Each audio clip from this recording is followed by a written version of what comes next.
Troisième partie. N'oublie jamais, you can fall, but you must never fall to pieces. Il s'est passé toutes sortes de choses en 1979, Julia. Les Canadiens de Montréal ont gagné la 4e de 4 Coupes Stanley consécutives. Ils étaient incroyables au cours de ces années-là, Julia. Nos Canadiens ne perdaient presque jamais. Lafleur, Lemaire, Schott, Dryden, leur exploit, j'en suis convaincue, ont contribué au sentiment général d'invulnérabilité qui habitait l'ensemble des Québécois à la fin des années 70. En 1979, Pierre Elliott Trudeau a quitté le monde de la politique brièvement. Il était premier ministre du Canada depuis ma naissance. René Lévesque, son éternel rival provincial, allait entraîner le Québec dans un processus de séparation constitutionnelle dont les Québécois parlaient depuis des décennies. Et moi, j'en étais à ma dernière année à l'école primaire. J'étais plus disciplinée que je l'avais été plus jeune. Les leçons de ta grand-mère commençaient à porter leurs fruits. Je jouais du piano et du violon tous les jours. Je chantais avec les petits chanteurs du Mont-Royal et je participais à toutes sortes de concours de musique, ici comme ailleurs. Je réussissais vraiment bien en classe et je commençais à goûter au monde du show business. Il m'était arrivé de passer à la télé quelques fois et même d'y jouer du piano. J'avais participé à l'enregistrement de publicités télévisées et aussi à des opéras. Bref, j'étais un garçon de 11 ans occupé. Quelque chose changeait en moi. J'étais plus discipliné, mais aussi plus conscient de ce qui se passait autour de moi et plus anxieux. Plus jeune, je ne m'en faisais jamais avec les compétitions et les concerts. C'est comme si j'aimais tellement jouer que rien ne m'affectait. Mais cette année-là, j'étais plus nerveux. En concert, j'avais plus de mal à me concentrer. Je ne saurais te dire pourquoi, Julia. Tout ce que je sais, c'est que même en travaillant plus sérieusement et plus rigoureusement, je ne me sentais jamais assez préparée pour jouer comme je le voulais, comme je le pouvais. Quand j'y repense, j'ai l'impression d'avoir troqué l'inconscience pour une rigueur qui m'aidait à travailler, mais pas à donner le meilleur de moi-même. Ça tombait mal parce que cette année-là, j'allais jouer beaucoup. L'UNESCO avait déclaré 1979 l'année internationale de l'enfant et j'avais été invitée à représenter le Canada pour toutes sortes d'événements et de concerts à Terre des Hommes, à Radio-Canada, à Toronto et au Carnegie Hall de New York. Si tous ces événements avaient eu lieu l'année précédente, tout se serait bien passé. Mais à 11 ans, les choses avaient changé. J'avais peur avant les concours et les concerts. Je me souviens de m'être réfugiée dans la salle de toilette d'une salle de concert pendant un long moment avant de monter sur scène. Je priais fort. J'utilisais la prière que ta grand-mère et moi avions concoctée. Je demandais au ciel de m'aider à bien jouer, de m'aider à gagner. Ta grand-mère me surprit en flagrant délit de prière, Julia, un soir, dans les loges d'une salle de l'Université du Québec à Montréal. Je me souviens qu'elle m'a dit que je n'avais pas de raison de m'énerver comme ça et que tout allait bien aller. Puis elle avait ajouté « N'oublie jamais, Gori, quand on prie, on obtient rarement ce que l'on veut, mais on obtient toujours ce dont on a besoin. » Ça ne m'a pas aidé à me calmer et de toute façon, je n'avais pas le temps de penser aux énoncés philosophiques de ta grand-mère. L'heure était grave. J'avais à monter sur scène et à faire de mon mieux. C'était comme si j'avais oublié comment faire, comment me calmer et comment m'amuser. Ce n'est pas que ta grand-mère me mettait de la pression pour bien faire. C'est moi qui m'imposais cette pression. C'est moi qui avais peur de ne pas être satisfait. Ça n'allait pas. Tout était difficile. Je jouais et j'avais souvent l'impression que mes doigts étaient trop lents, trop rigides, que je m'enfonçais dans le sable mouvant. Je sais que certains athlètes se sentent parfois comme ça, quand ils perdent leur synchronisme ou qu'ils reviennent au jeu après avoir subi des blessures. Mais moi, Julia, je n'avais subi aucune blessure. Mon seul handicap était de ne plus avoir 10 ans et d'être devenu un grand garçon de 11 ans. J'ai gagné quelques concours cette année-là, Julia. Mais pour l'essentiel, ce n'était pas mon année. Le soir du plus important concert de l'année est devenu le pire soir de ma vie de jeune musicien. J'ai joué l'impromptu Op 90 numéro 4, la bémol majeure de Schubert. Une pièce difficile, mais pas trop difficile. Une pièce que je maîtrisais bien à la maison. Pour une quelconque raison, je me suis mis à bâiller de façon incontrôlable avant ma prestation. Je suis entrée sur scène comme si j'allais me coucher sur le piano. Je me suis assis. Je me souviens d'avoir pris 2 grandes respirations avant de commencer. Je passais juste après une jeune prodige chinoise. À l'époque, il s'agissait d'un pléonasme. Je voulais donc que l'impression qu'elle venait de laisser à un public médusé puisse se dissiper avant que je n'attaque mon Schubert. 2 respirations devraient faire l'affaire, me suis-je dit. Le temps d'implorer le ciel, sans vraiment dire des mots, une espèce de prière sans parole. Je fais ici référence aux chansons sans parole de Mendelssohn, mais je devrais probablement arrêter de faire de l'humour de cette nature, Julien. Tu vas penser que ton papa est un nerd, pathétique. Enfin, assez lambiné. Il fallait y aller. Je ne voulais pas partir trop vite. Je me disais que si je n'étais pas stable rythmiquement, j'allais prendre le chant et tout gâcher. Le public aurait alors droit à 7 ou 8 très longues et très pénibles minutes de musique. Il me semblait que la vitesse était bonne. Du moins, elle concordait avec le rythme que j'imaginais avant de monter sur scène. Pourtant, j'avais l'impression de travailler très fort pour jouer les notes. Des enchaînements qui me semblaient si naturels en répétition étaient subitement ardus. Qu'est-ce qui m'arrive? Il fallait que je travaille très fort pour rester concentrée et pour accentuer le lyrisme de la mélodie dans la partie majeure. Je n'étais pas satisfait. À la reprise de la mélodie, me suis-je dit, je vais faire quelque chose de spécial avec mon pouce gauche sur la bémol. Sur le la bémol. Je vais faire un tout petit retard et cela va replacer les choses. Cela n'a pas replacé les choses, Julia. Parce qu'au moment où mon pouce gauche devait faire un subtil retard et se poser sur le la bémol, il s'est posé sur un la naturel, un demi-ton plus haut. Et pourtant, la mélodie n'était pas altérée. Je n'avais pas joué la bonne note, mais ça ne sonnait pas comme une fausse note. Que se passait-il? Le piano était-il mal accordé? Est-ce que je rêvais? Après de longues heures de travail au piano, il m'arrivait de rêver à une pièce difficile et d'imaginer que je la jouais. Je ne rêvais pas. J'étais en train de jouer l'impromptu en la bémol. En la.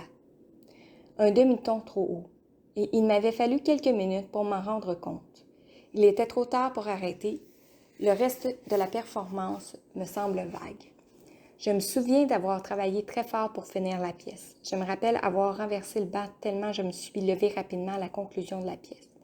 Je me rappelle avoir à peine salué et m'être réfugiée aux toilettes. Je me réfugiais souvent, vraisemblablement, dans ces lieux d'aisance. J'ai beaucoup pleuré ce soir-là. Si ta grand-mère avait raison et que lorsque l'on prie, on obtient ce dont on a besoin, je ne comprenais pas trop comment cette performance allait me servir. J'étais effondrée. J'étais démolie. Comment avais-je pu gaspiller une telle opportunité? C'est ta grand-mère qui m'a trouvée. Elle était inquiète. Je pleurais toujours quand elle s'est approchée de moi. Elle m'a pris dans ses bras et m'a dit 3 phrases. Ce soir, tu es tombé, Gory. N'oublie jamais, tu peux tomber, mais tu ne dois jamais tomber en morceaux. Personne dans cette salle ce soir n'aurait pu jouer tout un impromptu de Schubert dans le mauvais ton. Ma confiance était ébranlée. Quelques semaines plus tard, quand une riche mécène, une vieille dame de San Francisco, a proposé à mes parents de me prendre sous son aile et de me financer pour que je rencontre les meilleurs professeurs en Amérique, j'ai refusé. Je ne sais pas exactement pourquoi. Enfin, je ne sais plus. Peut-être que je n'avais plus confiance en mes moyens, peut-être que je voulais autre chose dans la vie. Dans tous les cas, ta grand-mère a respecté ma décision. Une chose est certaine, il m'a fallu du temps pour me remettre de ma contre-performance pour garçon de 11 ans en la majeur. Mais je me suis remis. Je me suis relevée, j'ai gagné bien des concours et offert bien des récitals et des concerts après celui-là. Avec le recul, cependant, je me rends compte que ce fut peut-être l'un des plus importants soirs de ma vie et une répétition pour une expérience que j'allais vivre 25 ans plus tard. En décembre 2005, j'étais sur autre grande scène, celle du Centre Bell à Montréal. 16 700 personnes avaient bravé la première importante tempête de neige de l'hiver et s'étaient pointées pour assister à mon spectacle noir et blanc. Ça faisait déjà 3 ans qu'on le donnait et ça marchait vraiment bien. L'année précédente, on s'était rendu à New York, au Bacon Theatre, et dans 6 mois, on espérait être à Paris. Ce soir-là, nos potentiels partenaires français étaient dans la salle. Ce soir-là, Céline Dion et René Angélil allaient assister à mon spectacle pour la première fois. Ce soir-là, Aldo Giampaolo, Denis Bouchard, mon metteur en scène, mon chef d'orchestre Guy Saint-Onge, mes musiciens, mes choristes et tous ceux qui avaient donné vie à ce spectacle étaient gonflés à bloc. Nous allions donner le show de notre vie. La première partie se déroulait en général très bien et elle était bien construite. La deuxième partie était extrêmement exigeante. Nous prenions des demandes spéciales du public et cet exercice était toujours assez vertigineux. J'y pensais plus que d'habitude ce soir-là. Allait-on me demander du Céline Dion alors qu'elle était dans la salle? Allait-on surtout me demander des choses en anglais alors que des producteurs français étaient présents? Le spectacle a commencé et ça se passait bien. C'était plus rapide que d'habitude et c'était mieux. Nous aurions plus de temps en deuxième partie. Je terminais la première partie du spectacle avec un numéro où je jouais simultanément sur 2 pianos, en tournant sur moi-même. Un sans faute. Le public a applaudi très fort. Mission accomplie. J'avais hâte de retourner à la loge pour prendre un verre d'eau, passer sous la douche et revenir pour la deuxième partie. Je suis sortie dans la noirceur et j'ai cherché mon chemin vers l'escalier pour quitter la scène. Je ne le trouvais pas. Je ne voulais pas me retrouver sur scène quand la lumière allait s'allumer pour l'entracte. J'ai fait une mauvaise manœuvre et je suis tombée de scène. Une chute d'à peu près 2 mètres. Je ne me souviens plus très bien de ce qui s'est passé. On m'a trouvé étendue sur le sol. Je sentais une douleur sur le côté. J'ai demandé qu'on trouve rapidement un médecin pour qu'on puisse commencer la deuxième partie sans retard. Illusoire. Il n'y allait pas avoir de deuxième partie, Julien. Mon coude s'était fracassé et avait été pulvérisé. Une fracture ouverte qui n'était pas belle à voir. On a dû me conduire à l'hôpital. Le médecin résident à l'urgence de l'hôpital général juif ne savait pas que je jouais de la musique. Pour alléger l'atmosphère, il s'est permis une blague avec peu d'à-propos. J'espère que vous ne jouez pas du piano pour gagner votre vie. Il y a de ces ironies, Julia. Céline et René sont venus à l'hôpital. Ton grand-père était là. Cet hôpital était comme sa deuxième maison. Il y avait travaillé pendant 40 ans et venait tout juste de prendre sa retraite. Et ta grand-mère, qui souffrait déjà d'Alzheimer, pleurait à côté de moi. On m'a donné quelque chose, un comprimé, et en quelques secondes, j'étais partie. Et on a replacé mon coude. On a placé mon bras au complet dans un appareil pour l'immobiliser. Seul mon pouce, mon index et mon majeur étaient libres. On m'a dit de ne rien faire avec mon bras pour les prochaines semaines et qu'on évaluerait plus tard s'il était possible d'opérer. Il ne restait pas grand-chose de mon coude et tout indiquait qu'il me faudrait une prothèse. Je suis rentrée à la maison. Je me suis assise au piano. J'ai prié pendant quelques minutes. J'ai pris 2 grandes respirations et j'ai joué avec les 3 doigts de ma main gauche jusqu'à ce que je n'en puisse plus. Tu peux tomber, Gori, mais tu ne dois jamais tomber en morceaux. J'étais effectivement tombée et j'avais laissé quelques morceaux derrière Julien. L'avenir était incertain, mais j'étais déterminée à remonter sur scène le plus rapidement possible. Les médecins de l'hôpital général de Montréal, l'établissement où les joueurs des Canadiens de Montréal se font toujours opérer, ont fait un miracle et ont sauvé mon coude. Ce qu'il en reste est attaché à un morceau de titane qui sera encore intact dans 1000 ans. 2 mois plus tard, je me suis remis au travail. J'ai écrit des chansons et enregistré un album qui allait vraiment bien marcher. Et j'ai décidé de reprendre les spectacles annulés de décembre 2005 au mois de mai 2006. J'ai expliqué à mes proches, à l'équipe qui travaillait sur ce spectacle et à tes grands-parents que j'allais remonter sur scène et que je referais le même spectacle, exception faite du numéro de 2 pianos, parce que mon coude était trop faible pour que je le tourne sur moi-même comme je le faisais avant. Tout le monde comprenait bien et trouvait tout cela bien légitime. C'était déjà extraordinaire de remonter sur scène 5 mois après un aussi grave accident. On pourrait se passer de mon numéro à 2 pianos. Tout le monde a réagi ainsi, sauf ta grand-mère. Elle souffrait déjà, Julia, de cette terrible maladie qui allait lui arracher son autonomie, sa vivacité et sa mémoire. Mais elle était encore là. Elle m'a dit « Pourquoi tu ne tournerais pas dans le sens inverse? Ton numéro à 2 pianos, tu pourrais le faire dans l'autre sens, en mettant le poids sur ton autre coude. » Quand je pense à ta grand-mère, je me remémore souvent ce moment-là. Elle trouvait encore le moyen de me lancer des défis, de me pousser à faire plus, d'exiger de moi que je fasse tout ce qu'il est possible de faire et non ce qu'il convient de faire, ou ce qui est satisfaisant. J'ai loué une salle pendant 10 jours, Julia, et j'ai réappris 8 heures par jour à faire ce numéro dans l'autre sens. Parce que c'était possible de le faire, parce que je voulais le faire et parce que je voulais qu'elle soit fière, qu'elle soit heureuse, qu'elle soit satisfaite. J'ai réussi. Nous avons même tourné avec la compagnie de production de Julie Snyder un DVD de spectacle. Quand tu seras plus grande, tu pourras le regarder et voir comment on s'habillait au milieu des années 2000. C'était avant que je ne rencontre ta mère. C'était avant toi. Quand ta grand-mère est venue me voir après le spectacle, elle m'a dit autre chose de mémorable. Pas de bravo, pas de wow, pas de félicitations. Tout simplement, t'es chanceux. Je sais, Julia, ce qu'elle voulait dire. Je suis chanceux d'être née dans cette famille, d'avoir reçu ses talents, d'avoir eu des éducateurs extraordinaires, de bons amis, d'excellents collaborateurs. Je suis chanceux d'avoir fait tant de choses, d'avoir réussi aussi souvent de pouvoir vivre d'un métier que j'adore. Elle avait raison, ta grand-mère, de me dire que j'étais chanceux. Mais ma plus grande chance, c'est elle.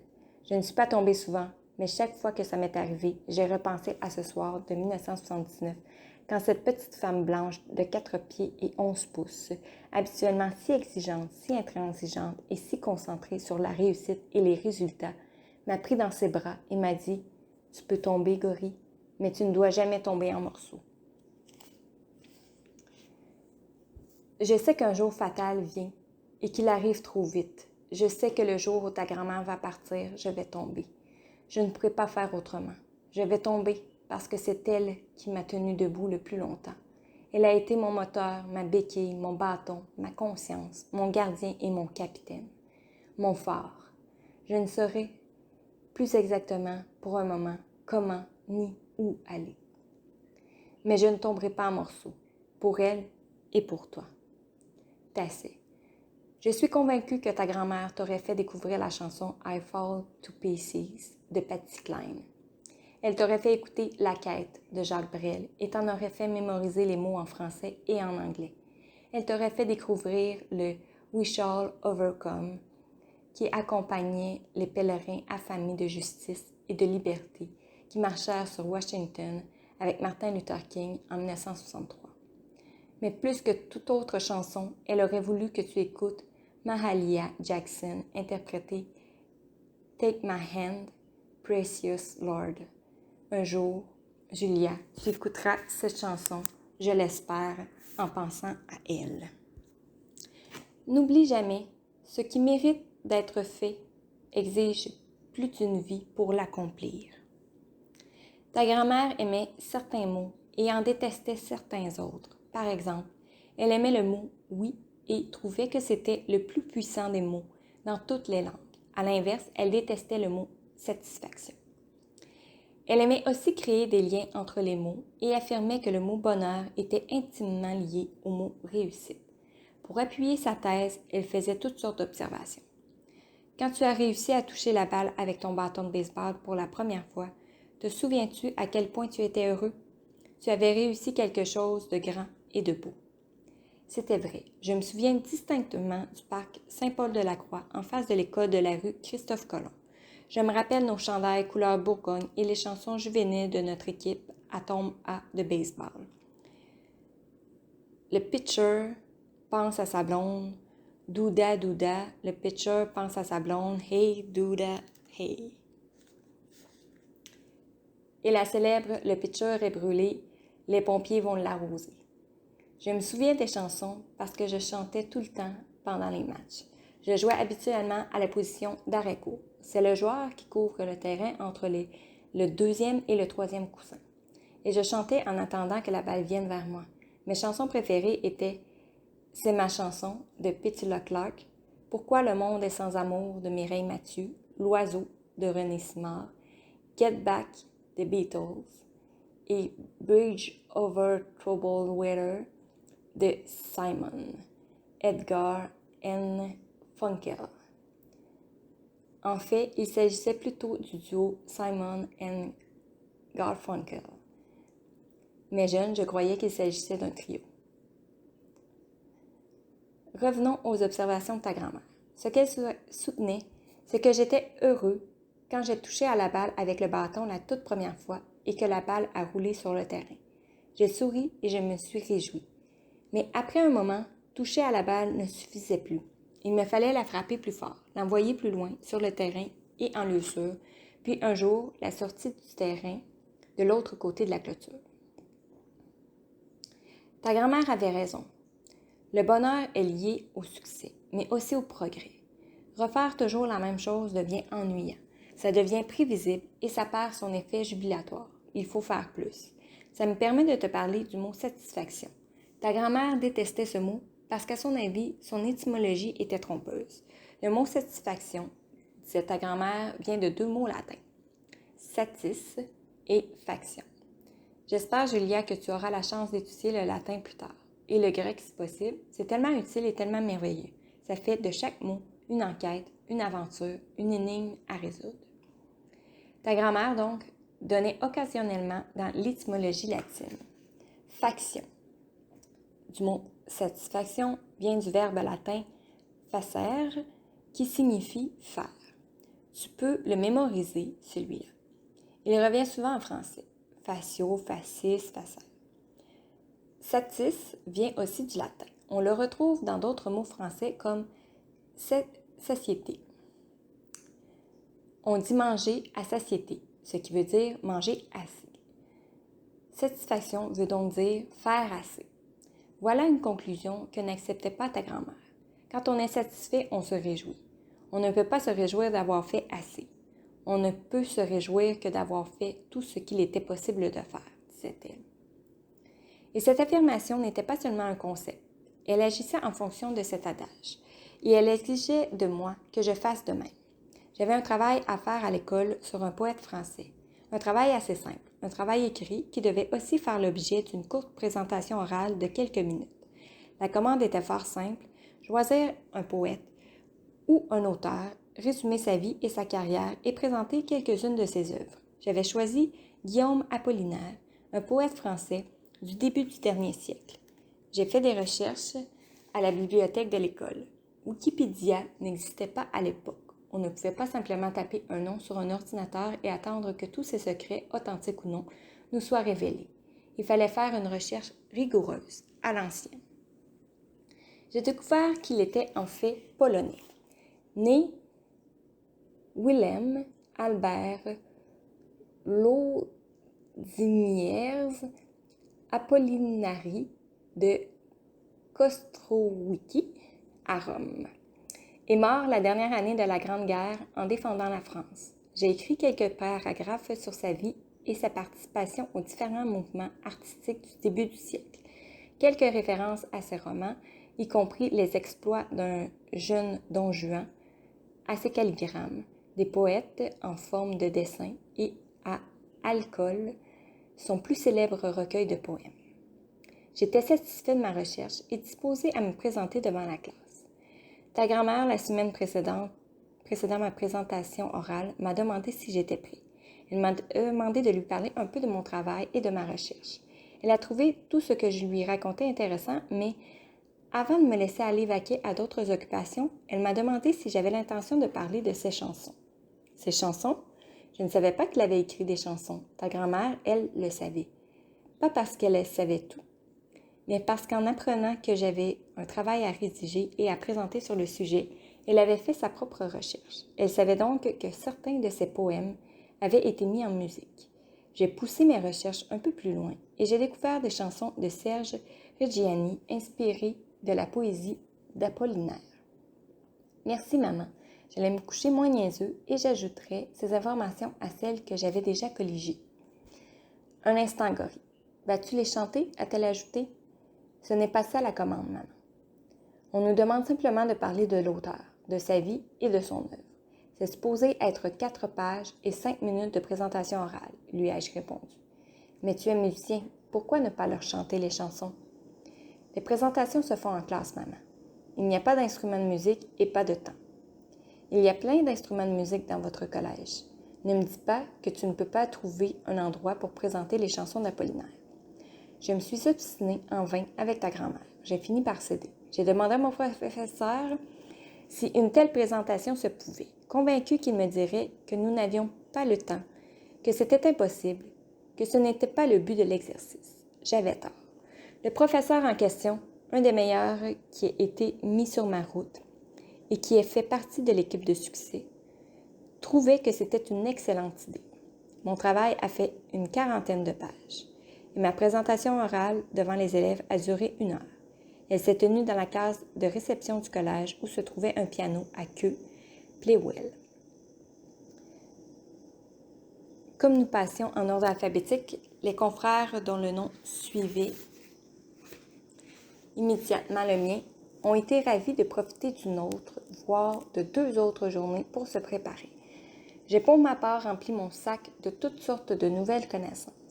Mon professeur Grégoire Brault, un autre étonnant et remarquable humaniste devant l'Éternel, s'est avéré une intarissable source d'informations musicales et diverses. En portant plus attention au pont Mirabeau d'Apollinaire, j'en ai appris davantage sur le pont Mirabeau sur Paris, sur Marie Laurencin, la femme à qui le poème était dédié, un nom qui prendrait tout son sens à la prochaine écoute de l'introduction de L'État indien de Joe Dassin. Il la nomme juste avant le premier refrain. Ta grand-mère Julia, en insistant pour que je pousse un peu plus loin ma recherche et mon travail, avait contribué à ouvrir tout un monde de connaissances et de plaisir. Elle avait installé chez moi un désir de rigueur et de dépassement et avait confirmé encore une fois que la satisfaction découle vraiment du sentiment d'avoir tout fait ce qu'il était possible de faire et non de celui d'en faire assez. Cela lui avait aussi permis de formuler, en attendant le récit enjoué de ma désormais célèbre présentation d'une heure sur Guillaume Apollinaire, une leçon de vie que je n'allais jamais oublier.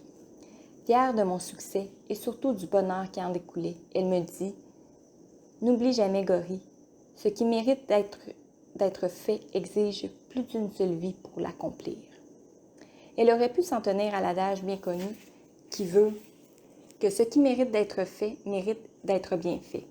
Pas ta grand-mère. Elle venait d'en inventer un nouveau. J'allais aussi méditer sur celui-là pendant des années. Pour t'éclairer sur le sens de cette leçon de vie, il convient, maintenant que je t'ai parlé du mot que ta grand-mère détestait le plus au monde, de te parler de son mot préféré, le mot « oui ». Ta grand-mère adorait ce mot.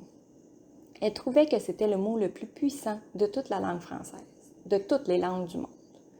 Ce n'est pas comme si elle l'utilisait souvent pour me répondre. Le plus souvent, ta grand-mère me disait non. Puis-je aller à la fête organisée par un ami de l'école? Non. Puis-je sauter une journée de répétition de piano ou de violon pour aller avec un groupe d'amis à la ronde? Non. Puis-je te présenter une fille que j'ai rencontrée qui est à mon goût? Oh que non! Mais pour tout le reste, elle aimait bien la douce sonorité du mot « oui ». Ta grand-mère, Julia, était en perpétuelle négociation avec le monde entier pour entendre les gens lui dire « oui » et obtenir quelque chose qu'elle désirait. Quand elle magasinait dans les grandes surfaces du centre-ville de Montréal, comme La Baie ou Eaton, et qu'elle était sur le point de conclure un achat important, elle demandait toujours au vendeur ce qu'il allait lui donner avec son achat. Souvent, je l'accompagnais et j'ai vu plus d'un vendeur muet, étonné qu'on leur demande quelque chose du genre. « Ben voyons, madame, on ne nous donne pas des choses ici, on vend. »« Oui, oui, oui, répondait ta grand-mère, mais je vous achète une grosse pièce. Vous allez quand même me récompenser pour cet effort que je fais en me donnant quelque chose. » Crois-le ou non, Julia, ta grand-mère obtenait toujours quelque chose, et pas des babioles. Je l'ai vue acheter un réfrigérateur et obtenir une chaîne stéréo, avec un lecteur de disques portatif et des piles en plus. Ta grand-mère me rappelait alors que dans le fond, les gens ont tous envie de donner, de servir, de dire oui. Il faut leur en donner la chance. Il faut avoir le courage de leur donner la chance. Sans le savoir, j'avais déjà eu cette chance. En arrivant à l'école, en première année, j'avais dit à ta grand-mère que je souhaitais faire partie de la chorale de l'école. Elle m'avait répondu de m'adresser à mon professeur. C'est ce que j'ai fait. J'ai dit à Madame Romano, « J'aimerais faire partie de la chorale. Est-ce possible? » « Oui, avait-elle répondu. « Ils sont où, les autres? » « On commence avec toi. » Elle aurait pu dire qu'il n'y avait pas de chorale à cette école. Elle aurait pu dire que ce n'était pas sa responsabilité, que ça ne faisait pas partie de sa description de tâche. à la place? Elle a dit oui. Et tout était possible. J'ai chanté quelques années avec cette chorale. J'accompagnais aussi au piano. Ta grand-mère faisait des arrangements, des pièces pour mes trop petites mains d'enfant. Elle avait l'habitude. Elle avait, comme je te l'ai déjà dit, de trop petites mains d'adulte. Puis un jour, j'ai été recrutée par une école de chant choral. J'y ai étudié 8 ans. J'y ai rencontré un chef de chœur et un homme fantastique, Gilbert Patnaud, dont je t'ai déjà parlé. J'ai appris beaucoup avec lui. Un jour, il m'a proposé d'aller aider une petite chorale dans la ville où il habitait, à Laval. Je lui ai dit que ce ne me semblait pas une bonne idée, parce qu'en acceptant cette tâche, je ne serais plus disponible pour les activités auxquelles je participais avec lui. Il a dit au responsable de la chorale que je serais là la semaine suivante. Je lui ai dit oui. Un petit oui, parce que je n'avais pas vraiment envie. Mais un oui tout de même, parce que j'aurais fait et je ferai encore aujourd'hui n'importe quoi pour lui. J'ai donc commencé à diriger des chorales et je l'ai fait pendant 25 ans. Plus tard, Julia, j'ai fondé un festival où des chœurs étaient invités à chanter. C'était une idée folle, mais ça a marché. C'est devenu le Mondial Loto-Québec de Laval. Lors de la première édition, Julia, j'ai rencontré une belle dame assez âgée. Je l'ai reconnue. C'était Madame Romano, ma toute première directrice de chorale, qui chante à présent avec un groupe de professeurs retraités. Il me semble que c'est elle qui dirige. On s'est parlé un moment, et en regardant les énormes scènes où allaient se produire quelques-uns des plus grands noms du monde de la musique, elle m'a dit, le sourire aux lèvres, « Je suis venue boucler la boucle. Je sais que tout ça, c'est à cause de moi. » C'est vrai, Julia, que c'était à cause d'elle. C'était beaucoup à cause d'elle. C'était totalement à cause de son oui. C'était aussi parce que la suggestion de ta grand-mère, j'étais allée la voir et lui avait donné l'occasion de me dire oui. Quand on est jeune, Julia, on ne peut pas se rendre compte du travail à la chaîne auquel on est appelé à participer. Mais en vieillissant, tout devient plus clair. Le monde entier est un théâtre, disait Shakespeare. Et tous, hommes et femmes, n'en sont que les acteurs avec leur entrée et leur sortie. L'histoire est une longue pièce de théâtre. Ceux qui ont vécu le début de la pièce ne connaîtront pas la fin. Ceux qui vivront la fin de la pièce, si fin il y a, n'auront pas vécu le début. Et tout ce qui est bon, grand et noble dans cette histoire sera le résultat du travail, du jeu, d'une multitude d'acteurs. Tu vois bien où je veux en venir, Julia. Ta grand-mère avait raison. Tout ce qui mérite d'être fait exige plus d'une vie pour l'accomplir. Cela exige en fait les vies successives de plusieurs participants. PS. À ce sujet, Julia, j'ai été très chanceux. J'ai eu un professeur de latin pendant 3 ans qui m'a aussi enseigné le grec et la musique, l'histoire et l'allemand, le frère Louis-Philippe Morin. Un homme fantastique, un humaniste comme on en trouve peu sur cette planète. Un homme qui faisait des nœuds dans ma cravate pour me rappeler d'écouter une pièce de musique, de lire un bouquin, de chercher quelque chose à la bibliothèque. Il en a fait des nœuds dans ma cravate. Ceux qui, comme moi, l'ont eu comme professeur ont tous dû apprendre les premières lignes des Catilinaires de Cicéron, un des plus grands orateurs de l'histoire de l'humanité.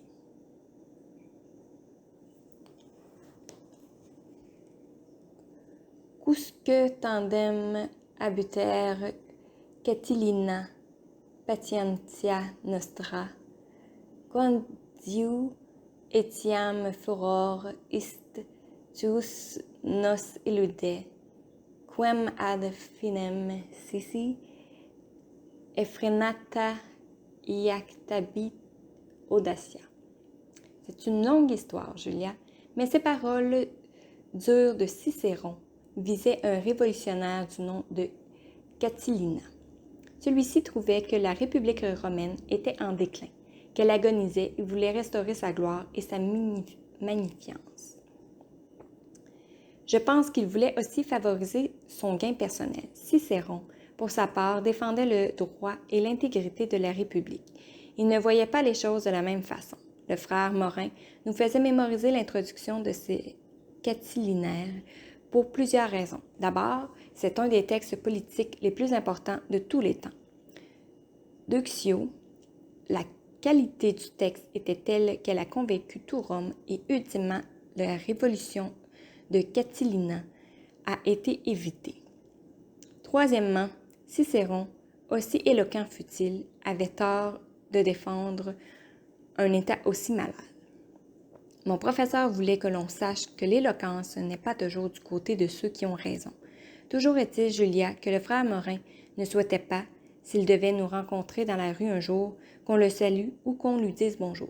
Il souhaitait qu'on lui déclame l'introduction de ce texte. Il est décédé un soir de juin, quelques minutes après avoir fait des tours de piste avec moi derrière le collège. Il m'a légué un livre sur le docteur Schweitzer avec toutes ses annotations. À ce funérailles, nombre de ses élèves étaient présents. J'étais parmi les plus jeunes. Certains étaient très vieux. Ils avaient 40 ans. Mais à un moment de la célébration, tous, nous nous sommes levés et avons articulé en chœur « Cusque tandem abuter Catilina patientia nostra ». Un moment que je n'oublierai jamais. Tacet, ta grand-mère t'aurait sans doute fait découvrir le Libestrom de Franz Liszt.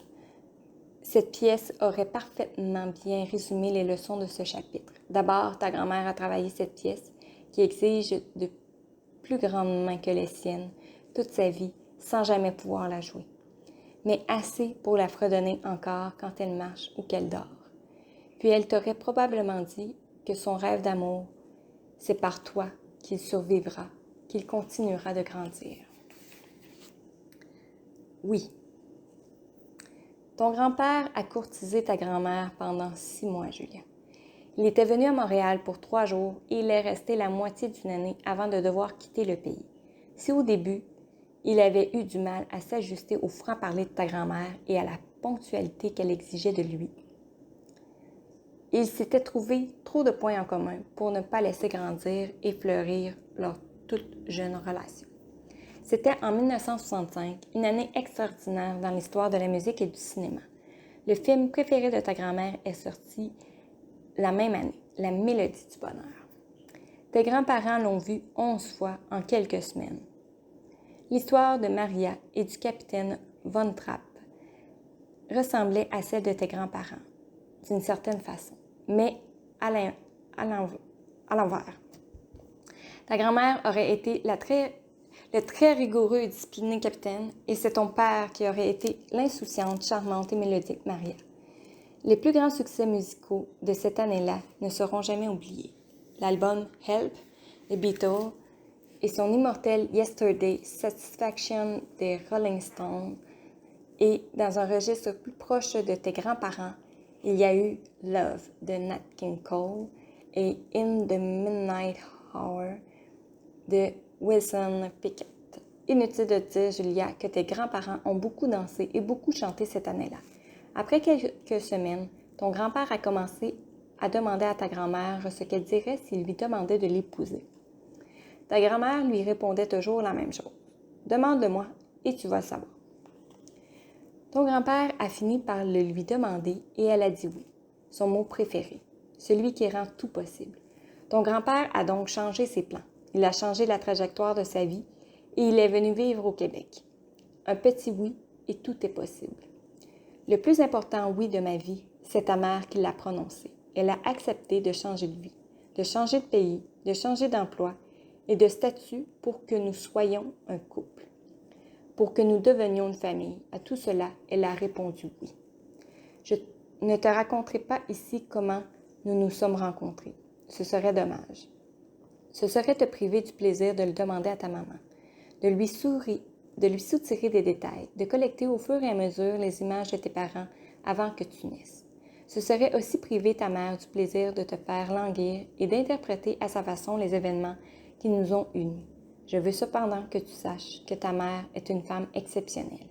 Elle est brillante, elle est belle, elle a du cran, elle regorge de détermination, elle est fière et forte, elle est animée d'une propension à se dévouer pour ceux qu'elle aime. Elle est généreuse et à l'écoute, elle aime sans retenue et sans condition. Comme ta grand-mère, elle est son propre guide et son propre propre patron. Quand il lui arrive d'avoir peur, elle fonce et saute. Et si ta vie ou la mienne en dépendait, elle ferait tous les sacrifices. Comme ta grand-mère, elle est impatiente et supporte mal les stupidités et les efforts partiels.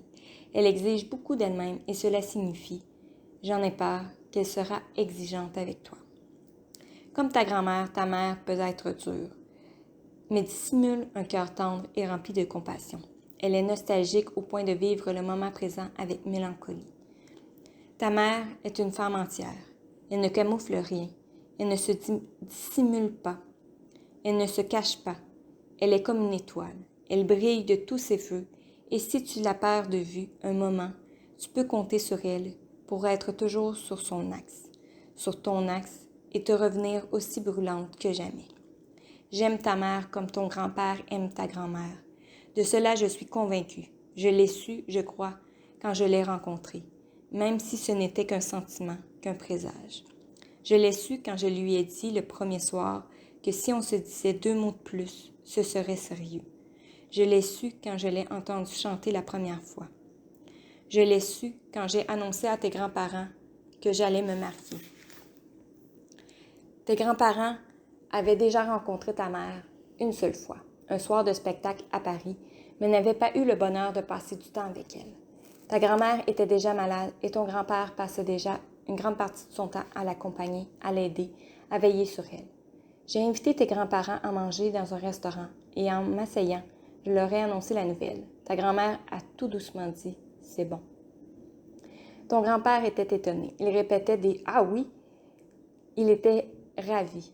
Lui, le père romantique, amoureux de l'amour, impatient de devenir grand-père, ne pouvait espérer mieux. Puis, en regardant ta grand-mère, se demandant peut-être ce qu'elle aurait dit dans de telles circonstances si elle n'avait pas été amoindrie par la maladie, et se souvenant sans doute de son rejet strict et catégorique de toutes les autres femmes que ton papa lui avait présentées, il a amorcé une question. « Es-tu certain? » Ta grand-mère l'a interrompu et lui a dit « Voyons, Lennox, tu vois bien qu'il est heureux. » C'était vrai. J'étais heureux, j'étais vraiment heureux et j'étais certain de mon coup. Et ta grand-mère l'a tout de suite su, malgré la maladie. En fin de compte, j'ai compris qu'après tout ce que nous avions vécu, ta grand-mère et moi, ses ambitions se résumant quand même à un objectif simple, elle souhaitait que je sois heureux. Je me suis souvent dit aussi que cette annonce avait soulagé ta grand-mère. Elle ne serait plus là, mais j'avais trouvé quelqu'un de bien qu'il serait. Comment le sais-je? Parce que c'est ce que je ressens à ton sujet, Julia. J'ai l'ambition d'être là dans ta vie jusqu'à ce que quelqu'un puisse prendre ma place, notre place. Je ne veux jamais que tu sois seule. Je t'aime, Julia. Au début, je t'aimais parce que j'aime ta mère. Quand tu es née, je t'ai accueillie dans le monde. Je t'ai regardée, puis j'ai regardé ta maman, et j'ai été envahie d'un sentiment de reconnaissance, de gratitude, d'admiration, de tendresse et de désir pour elle. Je n'ai à ce jour rien senti de tel. Voilà pourquoi j'affirme que je l'aime comme ton grand-père aime ta grand-mère. Je l'affirme parce que même si je suis bien moins fort que lui, je sais que comme lui, je la défendrai, je la protégerai, je l'aimerai jusqu'au dernier jour. Je lui souhaite que tu l'aimes comme elle t'aime déjà, de toutes tes forces. L'amour jusqu'au bout. J'ai vu ta grand-mère ce soir, Julia, et pour la première fois, elle ne m'a pas reconnue. Elle était confuse quand je suis arrivée et elle pleurait. Elle avait marché toute la journée, s'arrêtant régulièrement pour regarder des photos de toi, de ta mère et de moi. Elle a tellement changé. Elle ne se ressemble plus. Elle ne mange presque plus. Elle a du mal à se tenir droite. Ton grand-père l'accompagne dans cette trop longue épreuve et il l'aime. C'est la seule façon de décrire ce qu'il fait pour elle, ce qu'il est pour elle. Il l'aime. Il lui prépare à manger et la nourrit. Il l'accompagne, malgré elle, dans la douche et aux toilettes. Il marche avec elle, s'assied avec elle, parle avec elle. Il la surveille la nuit quand elle dort et qu'elle chante. Il se couche par terre contre la porte pour éviter qu'en se réveillant la nuit, elle sorte et se blesse ou tombe au bas de l'escalier. Il est son gardien, son ange, son lieutenant, son mari. Il est héroïque et surhumain. Mais il n'en peut presque plus. Même si quelqu'un est là le jour pour l'aider, c'est devenu trop. Il faudra qu'il la laisse aller, qu'elle soit placée quelque part où on la respectera, où on l'aidera, où on l'accompagnera avec dignité. Il le faut. Sinon, il partira avec elle.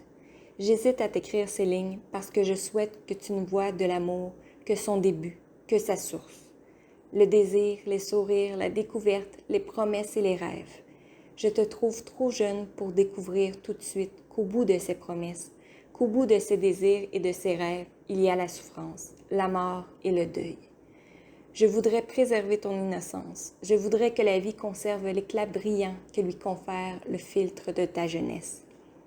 Je ne pensais pas non plus à la mort ou à la souffrance avant que ta grand-mère ne soit malade. Je la croyais éternelle. Je me croyais éternelle. Pour moi, l'amour restait figé comme une photo de mariage.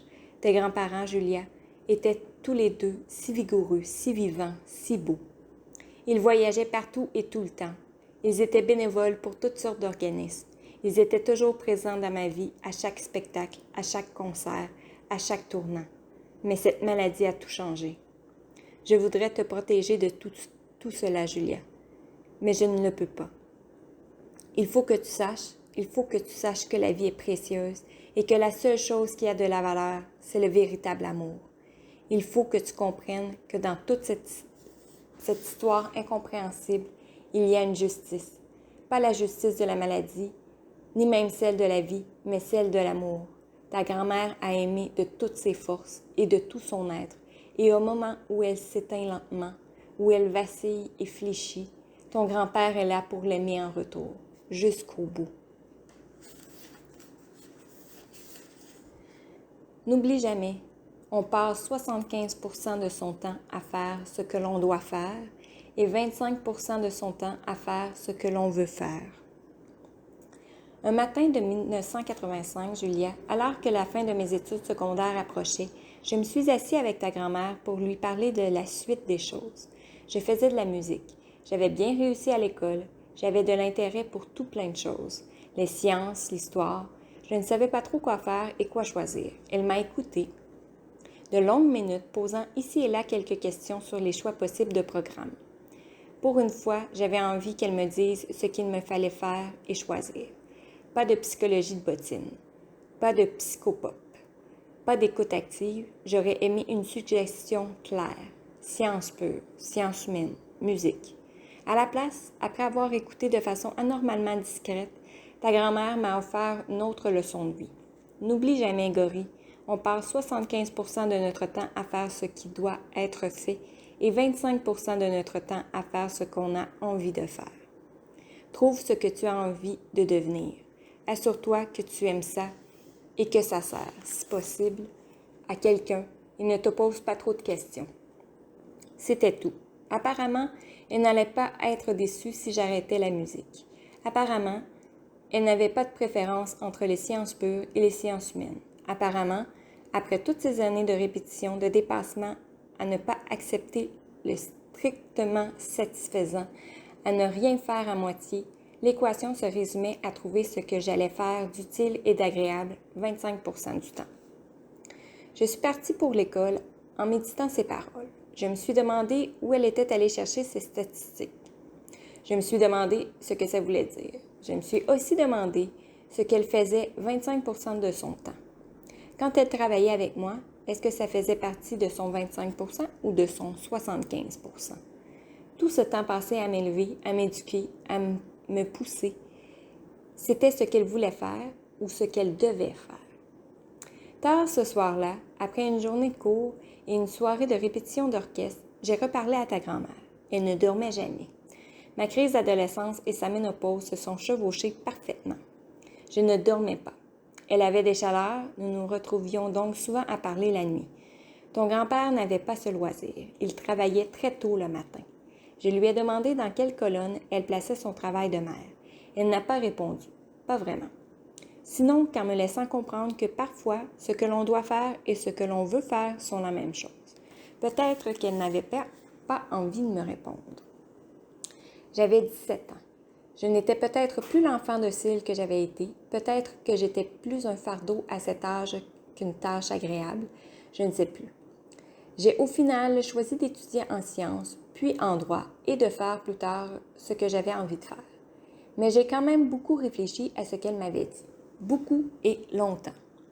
J'y ai pensé pendant des années. J'y ai pensé jusqu'à ce que tu arrives dans nos vies, Julia. Parce que jusqu'à ce que tu sois là, j'ai eu l'impression d'avoir fait ce que j'avais envie de faire presque en tout temps. Mais ton arrivée a tout changé, surtout pour ta maman. Tu ne dors pas, tu manges beaucoup, tu bouges beaucoup, tu es curieuse, tu veux faire des choses et ta maman se consacre à être là pour toi. Moi aussi. En ce moment, tu exiges un très massif pourcentage de notre vie et de notre énergie. Ton grand-père, lui, a largement débordé le 75 %. Il s'occupe de ta grand-mère à 150 %. Un jour, il m'a dit, ta mère m'a donné ce qu'il y a de plus beau dans ma vie. C'est un privilège pour moi de lui offrir le reste de la mienne. Je te souhaite de trouver ce genre d'amour, Julia. Je me dis parfois que c'est cela que j'exigerai de tes prétendants, qu'ils considèrent te servir entièrement comme le plus beau privilège. Ta mère et moi, en tout cas, allons t'aimer inconditionnellement, mais quand le temps sera venu pour toi de voler de tes propres ailes, j'espère que tu trouveras ce genre d'amour. Je ne sais comment, il me semble que l'amour de ton grand-père pour ta grand-mère est tellement d'une autre époque. Une époque de noblesse et de chevalerie. Ton grand-père est un paladin qui a promis son épée à sa dame. Il la protégera jusqu'à son dernier souffle. J'aimerais bien savoir où on les trouve de nos jours, ces Don Quichotte, ces Gauvin, ces Lancelot. Il a presque pleuré ce soir, ton grand-père. Il est fort. Il croit encore au miracle. Il croit toujours qu'un matin, peut-être, ta grand-mère va se réveiller guérie et en forme. Il croit, mais il n'en peut presque plus. Il a des migraines. Il a aussi perdu du poids, mais il tient bon. Le pire, c'est qu'avant que ta grand-mère ne souffre d'Alzheimer, la sœur de ton grand-père en a aussi souffert. Il l'a accompagnée aussi dans cette épreuve. En tout, ça fait presque 20 ans qu'il vit avec cette maladie, qu'il la combat, qu'il l'affronte et qu'il perd. Et malgré tout, il croit. Il ne se fâche jamais, il ne se décourage pas, il ne crie pas et ne blâme pas celui à qui il adresse toutes sortes de prières. Il fait ce qui doit être fait. Ta grand-mère est sa destinée, dit-il. Il est né pour l'aimer et pour l'accompagner. Et toi, tu es devenue l'une de ses bouées. Quand il te voit en personne ou en photo, il s'illumine. Tu es son futur. Lui qui est accroché à un présent qui s'effondre. Il t'aime avec tout ce qu'il est, comme il voudrait passer du temps avec toi, à te mordre les orteils, à te faire goûter sa nourriture. Il n'était pas là très souvent quand j'étais petit. Il aurait tant aimé se reprendre et être là davantage pour être témoin de chaque étape de ta vie. Tu éternues et ça lui donne des papillons. Tu gazouilles et il est en émoi. Imagine quand il va t'entendre dire son nom ou l'appeler grand-papa. Il faut qu'il dure. Il faut qu'il survive jusque-là. Tu ne peux pas le perdre aussi. Ce serait trop injuste. Pour toi, pour moi, il est le seul autre témoin de ce que ta grand-mère a fait, de ce qu'elle était. Il ne peut pas partir, elle l'est déjà un peu. Et puis, il ne mérite pas ça. Il me semble, comme l'affirme saint Paul, que la rectitude et le courage de ton grand-père font qu'il mérite la couronne, celle de la vie éternelle évidemment, mais celle aussi, plus pragmatique et plus immédiate, du bonheur jusqu'à la fin de ses jours. Ce n'est pas comme ça qu'il avait envisagé sa retraite. Ton grand-père pensait voyager avec sa femme. Il pensait refaire le tour du monde avec elle, mais cette fois sans souci, sans penser à revenir pour s'occuper d'un garçon exigeant et animé. Sans horaire et sans obligation, il espérait vivre doucement avec celle qui avait altéré sa trajectoire et donné un sens à sa vie. Il espérait aussi accueillir enfin une autre génération de son sang. Il espérait t'accueillir toi. Il espérait te prendre dans ses bras, te mettre sur ses épaules et t'accompagner au parc. Il espérait pouvoir te garder et te donner tout son temps avec elle. Il espérait faire à manger à sa femme. Il ne croyait certainement pas qu'il devrait la nourrir à la cuillère. Il rêvait de lui offrir de beaux vêtements pour une soirée ou un voyage. Il ne pensait certainement pas devoir la vêtir, la doucher et l'aider à faire ses besoins. Il t'aime, Julia, Et il a besoin de ton sourire, de tes petites mains et de tes éclats de rire. Il est tellement fatigué. Il dort par terre, près de la porte, pour éviter que ta grand-mère ne quitte la chambre pendant la nuit. Il a si peur qu'elle se fasse mal, qu'elle déboule l'escalier et qu'à sa misère déjà intenable s'ajoute la douleur d'une fracture. Il est engagé dans une course qu'il ne peut pas gagner. Par contre, la maladie, pas contre la maladie, pas contre la mort, contre l'échec de l'amour. Il l'aime de façon absolue, Julia. L'abandonner, la laisser tomber, c'est avouer que son amour n'est pas assez fort pour vaincre, pour durer, pour aller jusqu'au bout. C'est de la folie. C'est aussi ça, Julia, l'amour. Ce soir, pour la première fois, ta grand-mère ne m'a pas reconnue quand je suis arrivée. Mais quand elle a vu une photo de toi que j'avais avec moi, elle t'a appelé par ton surnom, celui que j'utilise 200 fois par jour en t'interpellant. Ce qu'elle dit est devenu presque incompréhensible, des sons redondants et incohérents. Mais ce soir, ta grand-mère, qui ne m'a pas reconnue, t'a appelé Tipou. Peut-être que c'est toi le miracle, le sien, celui de ton grand-père.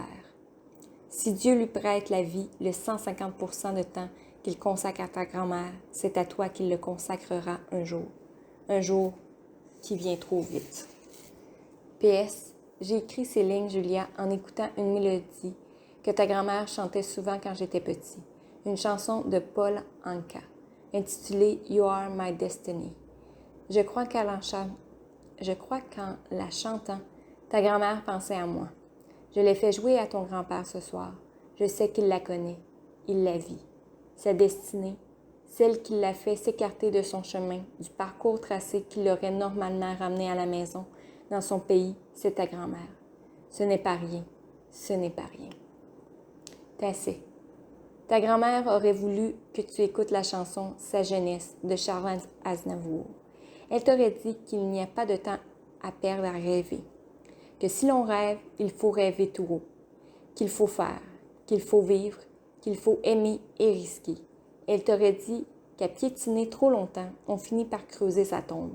Elle t'aurait dit de choisir un homme qui va tenir ses promesses. Elle t'aurait fait écouter la chanson de Eartha Kitt, Je cherche un homme. Elle t'aurait dit qu'elle n'a pas fait grand-chose dans la vie, mais qu'elle a su choisir un homme et en fabriquer un autre. Une cassette indestructible. L'histoire que je t'ai racontée, je l'ai racontée pour que tu saches qui était ta grand-mère maternelle, à son meilleur ou à son plus féroce. Je ne te l'ai pas racontée pour te dire comment agir, te dire qui tu devrais être ou pour que tu claques ta relation avec moi ou avec ta mère sur ce qui est raconté.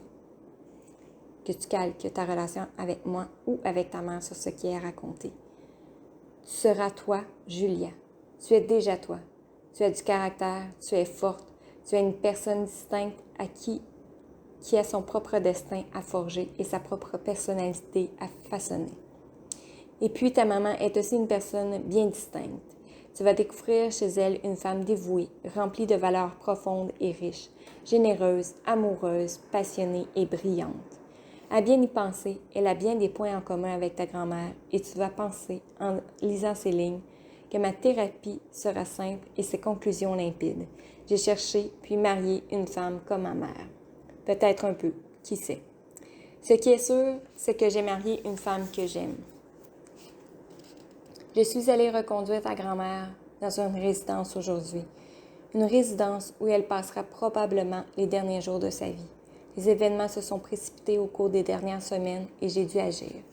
Cela faisait presque 3 ans que j'offrais à ton grand-père de prendre des mesures pour lui permettre de souffler un peu. Il y a eu d'abord cette première aidante, une femme bien, qui avait accepté de venir passer quelques heures par jour, quelques jours par semaine, avec ta grand-mère. Ça n'a pas duré plus d'une semaine. Ton grand-père m'a dit que cela ne plaisait pas à ta grand-mère, mais dans les faits, c'est plutôt lui que ça ennuyait. Puis l'année dernière, il a accepté qu'on reprenne où on avait laissé et il a accepté qu'une dame vienne passer quelques heures aux côtés de ta grand-mère 4 jours par semaine. C'était censé l'aider, mais ton grand-père était si engagé, si envoué, si dévoué. Il ne quittait pas la maison. Il s'asseyait sur le balcon et rentrait au moindre bruit, au moindre souci. J'ai eut beau lui dire qu'il lui fallait prendre soin de lui, il n'y avait rien à faire. Il ne m'écoutait pas. Il ne m'entendait pas. Il n'entendait que le battement de son propre cœur, un cœur qui n'a battu que pour ta grand-mère depuis plus de 45 ans. Mais au cours des dernières semaines, ce cœur a commencé à faire défaut. Ton grand-père a perdu connaissance et s'est effondré sur le plancher de sa cuisine.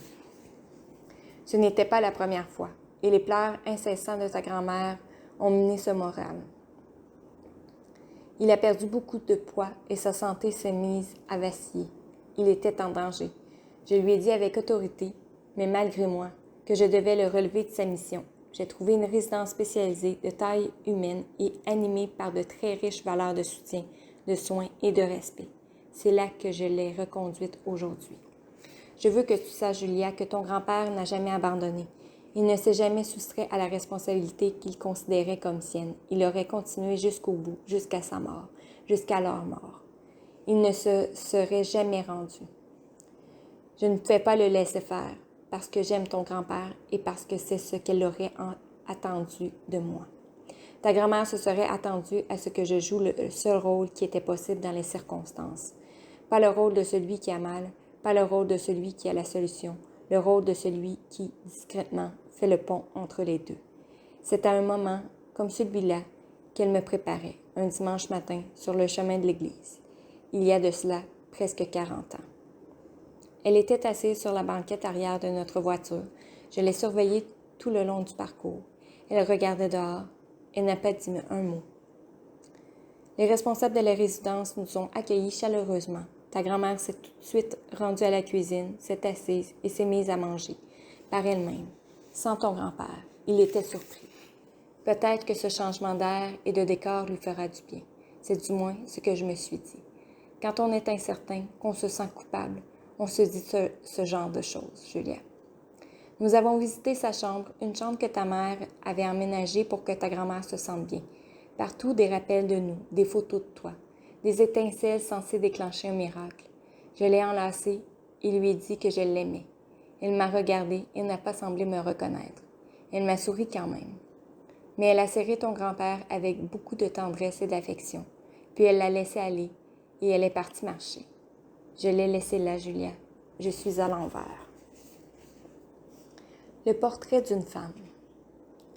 Avant de conduire ta grand-mère dans sa nouvelle résidence, j'ai rencontré les responsables qui m'ont demandé de leur parler d'elle. Ils souhaitaient la connaître ses goûts, ses habitudes. Pendant 1 heure, je leur ai fait une description de ce qu'il restait de ma mère, m'aventurant parfois à raconter ce qu'elle avait été. Je me suis dit qu'1 heure, c'était bien peu pour décrire cette femme extraordinaire. C'est ce que je me suis dit aussi à propos de ces lignes. Je ne peux pas arrêter cependant, car j'ai l'impression qu'elle sera là tant et aussi longtemps que je te parlerai d'elle. J'ai l'impression qu'en ajoutant des détails, d'importants et même d'insignifiants détails, son visage, son être, sa vie te paraîtront de plus en plus limpides et que magiquement, la maladie et la mort n'auront plus d'emprise sur elle. Plus je te parle d'elle, plus il me semble, son portrait se précise pour toi et pour moi. Moins il se dissipe et s'évanouit. Je souhaite que ce livre que j'écris pour toi, Julia, soit une cassette indestructible. Mais comment, en effet, résumer en 1 heure ou en quelques pages l'expérience de toute une vie? Je connais ta mère depuis 4 ans seulement et j'ai l'impression qu'une année entière ne suffirait pas à t'expliquer tout ce qu'elle est et tout ce qu'elle représente pour moi. Tu es là depuis à peu près 1 an, Julia. Il n'y a quand même pas assez de mots, ni de minutes, pour que je décrive qui tu es devenu et ce que tu as changé dans ma vie, dans nos vies. Alors, comment espérer encapsuler la vie remarquable de ta grand-mère en quelques lignes ou quelques mots? Je n'essaierai pas, mais je vais quand même te rapporter ce qu'elle t'aurait peut-être dit au hasard, en te tenant la main, en te donnant à manger, en caressant tes cheveux bouclés. Tu feras le chemin inverse et tu te feras une idée d'elle à partir de ses prescriptions. 1. Aie confiance. Ta grand-mère était coquette, charmante et jolie. Elle savait ce qu'elle voulait. Elle était exigeante avec elle-même et pensait que rien ne pouvait résister à sa volonté. Ta mère est aussi comme ça. Elle t'aurait dit que la confiance en soi, c'est la moitié de la bataille. 2. Follow the money. Ta grand-mère t'aurait rappelé que les frustrations liées à l'absence de reconnaissance de la part des uns et des autres sont souvent liées à l'incapacité des gens à comprendre d'où vient et où va l'argent qui est dépensé par eux, mais surtout pour eux. Ça brise des couples, des familles, des amitiés. J'ai trouvé à maintes reprises qu'elle avait raison. Elle t'aurait dit qu'il faut savoir accepter un cadeau et ne jamais oublier la réciproque. 3. No matter how hard you try, you will never change the world, but you can change your world. Ta grand-mère était bénévole pour bien des organisations et des causes. Elle croyait que face à un monde qui ne tourne pas rond, il faut avoir des espoirs démesurés, mais des attentes modérées. Les grands changements qui affectent le monde entier commencent par de petits élans dans sa propre cour. 4. Tu ne tiens pas des barreaux de chaise. Ta grand-mère t'aurait rappelé de ne pas oublier d'où tu viens et t'aurait encouragé à garder en mémoire ce que tu dois à ceux qui sont passés avant toi. Elle t'aurait proposé de travailler sans relâche comme eux. Elle t'aurait fait remarquer qu'aujourd'hui, le moindre effort semble être devenu l'ultime effort et qu'il te faut repousser cette tentation. Elle t'aurait sans doute dit qu'il faut tenir compte de la misère dans laquelle nos aïeux ont vécu avant de s'apitoyer sur notre propre sort. Elle t'aurait dit que de ne pas se considérer comme prospère aujourd'hui serait un affront à ceux qui sont passés avant nous. 5. Sois original. Ta grand-mère t'aurait sans doute dit qu'on ne fait pas les choses simplement parce que tout le monde le fait. Elle t'aurait dit que le monde mérite qu'on le brasse, qu'on le bouscule. Elle t'aurait dit que les révolutions, les vraies, sont toujours animées par un insatiable désir d'originalité et de liberté. Elle t'aurait dit que ce sont les ingrats, pas les révolutionnaires, qui ne réclament que des sous et des avantages. Elle t'aurait dit que les révolutionnaires, les vrais, chantent et dansent. Ils ne tapent pas sur les gens ou sur les casseroles. Et si tu lui avais répondu qu'elle était réactionnaire, elle t'aurait dit qu'elle était non pas réactionnaire, mais actionnaire de ce monde. Et qu'à ce titre, il lui fallait fournir sa part d'effort. C'est ce qu'elle attendait des autres. C'est ce qu'elle attendait de moi. C'est ce qu'elle aurait attendu de toi. 6. Aime quelqu'un ou quelque chose plus que tu t'aimes toi-même. Elle t'aurait dit que c'est l'objectif de la première partie de ta vie. Je l'ai compris quand j'ai rencontré ta mère et quand tu es né. L'objectif de la deuxième partie de la vie, je crois, est, comme le prétend Paul Piché dans l'escalier, de savoir être aimé. Je sais, Julia, ce que ta grand-mère m'aurait prescrit à moi au sujet de ton éducation. Elle m'aurait dit, en bon jésuite, qu'elle a toujours été, que je devrais te prendre sur mes épaules et courir. Courir aussi loin et aussi fort que possible, sans repos et sans répit, défiant les obstacles et les embûches. Elle m'aurait dit de courir et de ne m'arrêter qu'au moment où tes pieds toucheraient le sol. Alors, indépendante, mais ayant déjà fait le tour du monde, tu pourrais prendre tes propres décisions, forger tes propres opinions et tracer ton propre chemin, quitte à tout renier et à revenir sur tes pas. Je sais que les mots, que les préceptes de ta grand-maman vont t'habiter toute ta vie, Julia. Ils continueront aussi d'habiter la mienne. N'oublie jamais, je t'aimerai jusqu'à la fin du monde. Ta grand-mère ne m'a jamais dit bravo. Elle ne m'a jamais dit ce que je faisais était extraordinaire. Elle ne me faisait pas de cadeaux à Noël pour que je comprenne que je recevais déjà tout ce dont j'avais besoin au fur et à mesure dans le cours de l'année. Elle ne prenait jamais pour moi quand je lui racontais des injustices vécues avec des professeurs. Elle les défendait, eux, d'abord, jugeant qu'ils faisaient partie de mon équipe de réussite et qu'il fallait protéger leur crédibilité. Elle les appelait sans doute après pour comprendre ce qui se passait, mais devant moi, elle ne cédait pas. Ta grand-mère ne s'apitoyait jamais sur son sort. Elle n'acceptait jamais un moindre effort. Elle ne me laissait pas de chance et ne me laissait pas de répit. Mais elle m'aimait. Elle m'a aimée plus qu'elle s'aimait elle-même. Un jour d'été, quand j'avais 6 ans, je me suis aventurée à bicyclette au-delà des limites territoriales que ta grand-mère avait délimitées pour moi. J'étais avec un ami. Il faisait beau et j'en avais assez de tourner en rond autour des rues Curotte et Francis, entre Fleury et Prieure. J'ai donc accepté l'invitation de mon camarade de me rendre sur le bord de la rivière des Prairies, à 3 coins de rue de la maison. Tout allait bien jusqu'à ce que je passe entre des buissons et que je me fasse piquer, sous mes vêtements, par des guêpes. L'attaque m'avait fait perdre le contrôle de mes bicyclettes et je me suis retrouvée sur le sol, du sang giclant de mes genoux. J'avais mal, je commençais à enfler sérieusement en raison des piqûres, mais plus que tout, j'avais peur. Peur d'être malade, peur d'être en danger et surtout peur de la réaction de ta grand-mère quand elle apprendrait ce qui m'était arrivé et où cela s'était produit. Mon camarade m'a aidé à retourner à la maison. Nous avons même laissé ma bicyclette sur place. Il fut un temps, Julia, où l'on pouvait faire ça. Laisser ces choses et revenir les chercher des heures plus tard. Le monde a changé. Nous sommes arrivés à la maison et j'ai fondu en larmes. J'avais vraiment mal et j'avais vraiment peur de ce que mon infraction allait changer dans la relation avec ta grand-mère. Elle s'occupa de panser mes plaies et de jeter un coup d'œil sur les piqûres de guêpes. Mon camarade en a profité pour aller chercher mon vélo. Une fois que j'ai été calmée, ta grand-mère m'a demandé d'expliquer ce qui s'était passé. Il y avait trop de détails dans mon récit pour qu'il ne se termine par un aveu. En larmes, j'ai expliqué à ta grand-mère que tout cela était arrivé bien au-delà des limites de mon univers. Dans la zone interdite qui existait de l'autre côté du boulevard Henri Bourassa. Elle a grimacé brièvement. Il m'a rappelé que c'était dangereux de ce côté. La circulation sur ce boulevard et les dangers de la rivière, surtout pour un garçon qui ne savait pas nager. J'étais repentant et en plus, j'avais mal. Un silence a suivi, puis j'ai demandé à ta grand-mère « Est-ce que tu m'aimes encore, maman? » Ce à quoi elle m'a répondu « Je ne suis pas contente, Gorry. » Ce n'était que la première partie de ce qu'elle allait me dire à ce moment bien précis, mais c'était suffisant pour que je regrette. Qu'elle soit contente était ce qui m'importait. Quand elle ne l'était pas, quand elle était déçue, un voile gris tombait sur ma jeune existence. La volonté de ne pas la décevoir allait me suivre toute ma vie, jusqu'à aujourd'hui. Oui, encore aujourd'hui.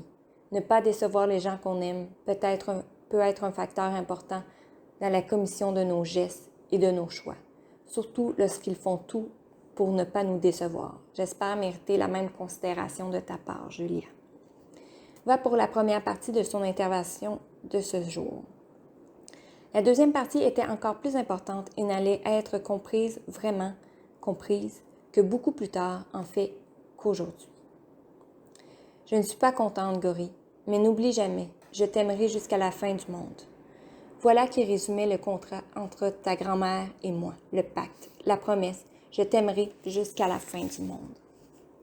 Ta grand-mère et moi, nous sommes opposés sur bien des points. Nous divergeons d'opinion sur certains sujets sociaux et événements politiques. Nous regardions parfois l'histoire du monde de 2 points de vue diamétralement opposés. Mais ce sont les affaires religieuses qui ont alimenté nos plus grands débats, l'histoire de l'Église, les valeurs oubliées ou métamorphosées au cours des siècles. Nous nous sommes parfois butés l'un contre l'autre sur des sujets plus concrets et plus parentaux. Il m'est arrivé d'agir comme un imbécile. Il m'est arrivé d'être con, trop souvent. Il m'est arrivé de chercher un peu d'espace et cela n'était pas facile. Il lui est arrivé de me faire de la peine, mais c'est plus souvent moi qui brusquais ta grand-mère à la fin. J'étais jeune et j'ai parfois dit des choses qui dépassaient ma pensée. Je l'ai sans doute fait pleurer quelquefois. Je m'en veux. Mais c'est probablement inévitable entre une mère et son fils, et hélas, entre une fille et son père. Un jour, pour une raison que je ne t'expliquerai pas ici, nous nous sommes affrontés, et ça s'est terminé par des mots méchants. Ton grand-père n'était pas là parce qu'il n'aurait pas accepté d'impolitesse ou de manque de respect à l'endroit de ta grand-mère. Il aurait saisi mes lèvres entre son pouce et son index, et il m'aurait rappelé qu'il préférait me voir mort plutôt que de me voir manquer de respect pour elle. Il savait faire peur, tu sais, ton grand-père. Mais il n'était pas à la maison ce jour-là. Au bout de quelques heures, conscient que j'étais allée trop loin, que j'avais fait de la peine à celle qui m'aimait tant, j'ai cherché une façon de revenir en arrière, de tout reconstruire. J'étais trop orgueilleux pour simplement demander pardon. Ce n'est pas non plus quelque chose que ta grand-mère demandait aisément. Je suis allée la trouver. Je me suis assise près d'elle, sur le Chesterfield usé qui avait mon âge, sur lequel nous avions mangé, dansé, coupé des cheveux et vécu toute une vie. J'ai attendu que ta grand-mère dise quelque chose. Je ne savais pas comment revenir de cette position nucléaire que j'avais adoptée quelques heures plus tôt et qui avait fait tout exploser. J'étais bloquée. Ta grand-mère s'est levée et a marché vers le tourne-disque. Oui, Julia. Autrefois, nous faisions tourner des disques plats, munis de rainures, de sillons, pour écouter de la musique. C'était primitif, mais ô combien beau. Toujours est-il que ta grand-mère s'est rendue au tourne-disque, a installé une de ses rudimentaires assiettes sillonnées et a attendu que la gravité aidant, le disque tombe sur la plaque et que l'aiguille vienne lui faire la cour. J'ai reconnu les premières notes. Je suis passée à de l'orgueil aux larmes, puis au souverain sentiment que seul un arc-en-ciel après la pluie peut approcher un peu. Et puis a résonné la voix de Gilbert Bécaud qui chantait « Je t'aimerai jusqu'à la fin du monde ». À 16 ans, comme à 6 ans, c'était tout ce dont j'avais besoin, Julia. Que ta grand-mère m'aime jusqu'à la fin du monde. Quand on aime Julia, t'aurait-elle dit, on n'excuse rien, mais on pardonne tout. Ma vie sans elle. Alors que je mettais mon manteau un soir chez tes grands-parents, ta grand-mère m'a subitement et très distinctement demandé pourquoi je devais partir. Je l'ai regardé surpris et je lui ai répondu « Toi, pourquoi dois-tu partir, maman? » Elle a souri. « Je ne sais pas, Julia, ce que je ferai quand la faible lumière qui brille toujours dans les yeux de ta grand-mère s'éteindra. Je ne suis pas résignée à cette éventualité. Je me sens coupable de quelque chose. Peut-être que si j'avais été plus facile, moins exigeant, plus docile, que ta grand-mère serait mieux. Je sais que c'est ridicule, mais devant une si injuste maladie, on se sent d'abord impuissant, puis coupable. Je ne sais pas ce que je ferai quand je devrai serrer la main de gens qui me diront à quel point ta grand-mère était extraordinaire sans m'effondrer. On ne remplace pas aisément la pierre angulaire de sa maison, et c'est ce qu'elle a été pour moi. C'est ce qu'elle est. On ne coupe pas un grand arbre sans renoncer à s'asseoir à l'ombre de son feuillage. Je ne sais pas, Julia, l'avenir me semble aussi inévitable que flou. J'ai pleuré au cours des derniers mois en t'écrivant ce récit. J'ai pleuré de peine, mais surtout de joie. J'ai eu la chance de connaître une femme extraordinaire et d'être aimée par elle. Une toute petite femme au cœur plus grand et plus chaud que le soleil. Une femme plus forte que tous les puissants de la terre. Une femme qui m'a donné mon nom. Une femme qui s'appelait Pierrette. Elle m'a appris à marcher, à courir, à vivre, à rêver, à jouer, à comprendre, à chercher, à espérer, à donner tout et à aimer. Je ne sais pas, Julia, ce qui s'en vient. J'ai peur. Je te l'avoue. Je sais une chose, cependant. Je sais qu'elle t'aurait aimé jusqu'à la fin du monde. Pierrette, ma mère, t'aurait aimé jusqu'à la fin du monde. En son absence, ma fille, je t'aimerai pour elle et pour moi. Jusqu'à la fin du monde. Ton papa. Et c'est la fin du livre N'oublie jamais de Grégory Charles. J'espère que vous avez apprécié. Au revoir.